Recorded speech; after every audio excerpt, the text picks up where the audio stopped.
Welcome to easy kitchen cooking. இன்றைக்கி நம்ம எப்படி மட்டன் பிரியாணி ப்ரெஷர் குக்கரில் செய்கிறதுன்னு பார்க்கலாம். ஃபஸ்ட்டு ஸ்டெப்பாக இந்த மட்டன் பிரியாணிக்கு தேவையான கரம் மசாலா பார்க்கலாம். இன்றைக்கி நான் இதுக்கு ஒரு 12 இன்க்ரீடியன்ட்ஸ் எடுத்துக்கிறேன். இது எல்லாத்தையும் லேஸாக ஃப்ரை பண்ணி பவுட்ரு பண்ணி வச்சுக்கிறேன். ஒவ்வொரு வாட்டியும் செய்யணும்னு இல்லை, இந்த மாதிரி நீங்கள் செஞ்சு பாட்டிலில் ஸ்டோர் பண்ணி வச்சுக்கலாம். 3 to 6 months வரைக்கும் நம்ம இதை யூஸ் பண்ணலாம்.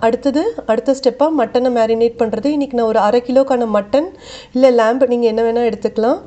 இப்போ நான் இதுக்கு தேவையான மசாலாலாம் போட்டு ஊற வைக்கிறேன். அதாவது சில்லி பவுடர், தனியா powder, turmeric powder, ginger garlic paste, pepper, garam masala எல்லாமே சால்ட்டும் போட்டு ஒரு 10 to 30 நிமிஷம் வரைக்கும் இது ஊறட்டும். அடுத்தது மட்டன் வேக வைக்கிறதுக்கு ஒரு 50 கிராம்ஸ்க்கான பட்டர் எடுத்துக்கிறேன்.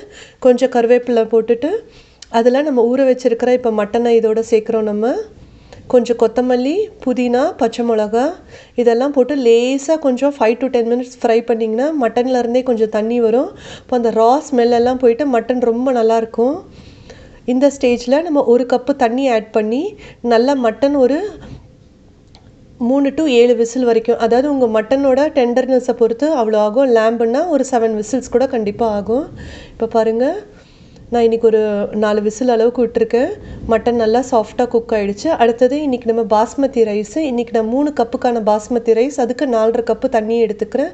கொஞ்சம் வார்ம் வாட்டரில் ஊற வைக்கிறேன். ஸோ தட் நமக்கு சீக்கிரம் ப்ரெஷர் குக் ஆகிடும். அடுத்தது பிரியாணிக்கு நான் ஒரு 50 கிராம்ஸ்க்கான பட்டர் எடுத்துக்கிறேன். தாளிக்கிறதுக்கு கொஞ்சம் முந்திரி, கருவேப்பிலை,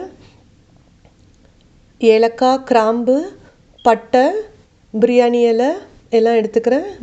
கொஞ்சம் பெப்பரும் எடுத்துக்கிறேன். மட்டன் பிரியாணிக்கு நீங்கள் தாளிக்கும் போது பெப்பர் போட்டிங்கன்னா ரொம்பவே நல்லாயிருக்கும். அதுக்கப்புறம் நல்லா நம்ம வெங்காயம் 3 பெரிய வெங்காயம் நல்லா கோல்டன் ப்ரௌன் ஆகிற அளவுக்கு வெங்காயம் வதங்கினதுக்கப்புறம் தக்காளி, திருப்பி இன்னும் கொஞ்சம் கொத்தமல்லி, புதினா, பச்சை மிளகாய் எல்லாம் சேர்த்துக்கிறேன். ஒவ்வொரு ஸ்டேஜ்லேயும் கொஞ்சம் கொஞ்சமாக புதினா, கொத்தமல்லி சேர்த்துக்கிட்டே இருந்திங்கன்னா ரொம்ப பிரியாணி ரொம்ப ஃப்ளேவராக டேஸ்ட்ஃபுல்லாக இருக்கும். வெங்காயம் தக்காளியெல்லாம் நல்லா வதங்கட்டும். நிறைய பேர் இந்த ஸ்டேஜ்லேயே மட்டன் அப்படியே வச்சு இப்போது ஒரு 5 to 7 விசில்ஸ் குக் பண்ணுவாங்க. ஆனால் அப்படி குக் பண்ணும்போது என்ன ஆகும்னா இந்த வெங்காயம் தக்காளியோட இந்த மசாலா ரொம்ப டைல்யூட் ஆகிடும். அதனால தான் நான் மட்டனை தனியாக வேக வச்சு எடுத்துக்கிறேன். இப்போ நம்ம வேக வச்ச மட்டனை இதோட நம்ம சேர்க்குறோம். நம்ம ஆட் பண்ணியிருந்த அப்போ 1 கப்புக்கான தண்ணி சுண்டி கிட்டத்தட்ட 1/4 கப் அளவுக்கு தான் இருக்குது. ஸோ அதையும் இதோட நான் சேர்த்துடுறேன். நல்லா இப்போ இந்த வெங்காயம் தக்காளி இந்த மட்டன் எல்லாம் ஒரு நல்லா ஃப்ரை பண்ணி இதை ஒரு நல்ல மசாலா ரெடி பண்ணி வச்சுக்கலாம். ஒன்றுக்கு ஒன்று நல்லா மிக்ஸ் ஆனதுக்கப்புறம் இப்போது இந்த ஸ்டேஜில் ஊற வச்சுருக்கிற இந்த பாஸ்மதி அரிசி தண்ணி எல்லாம் சேர்த்துறோம். தேவையான உப்பும் சேர்த்துக்கிறோம். லேசாக கொஞ்சம் மிக்ஸ் பண்ணி விட்டுக்கோங்க.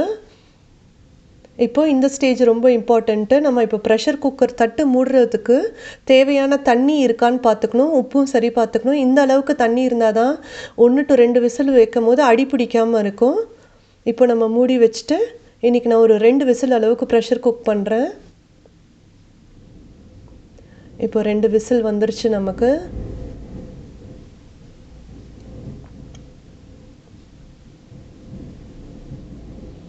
இப்போ கொஞ்சம் ஸ்டீம் அடங்கினதுக்கப்புறம் நான் இப்போ ஓப்பன் பண்ணி பார்க்குறேன். பாருங்கள், நல்ல பிரியாணி நல்ல அரிசியெல்லாம் உடையாமல் நீளமாக வந்திருக்கு. இப்போ இந்த ஸ்டேஜ் இன்னொரு இம்பார்ட்டண்ட்டான ஸ்டெப்பு. இந்த பிரியாணி அப்படியே அந்த குக்கரில் கரண்டி வச்சு ஆட்டாமல் அதை அப்படியே ஒரு வைடான பவுலோ ட்ரேலோ அப்படியே ட்ரான்ஸ்ஃபர் பண்ணிடுறேன். அதையும் கரண்டியிலேருந்து எடுக்காமல் அப்படியே குக்கரை சாய்க்கிறேன். ஸோ தட் அப்போ அரிசி உடையாமல் நமக்கு வரும். கொஞ்சம் ஃபேன் காற்றுல இப்படி ஆற விட்டிங்கனாவே போதும். நல்லா அப்படியே அந்த ரெஸ்டாரண்ட்டில் இருக்கிற மாதிரியே நமக்கு பிரியாணி நல்லா உதிரியாகவே இருக்கும் கடைசி வரைக்கும்.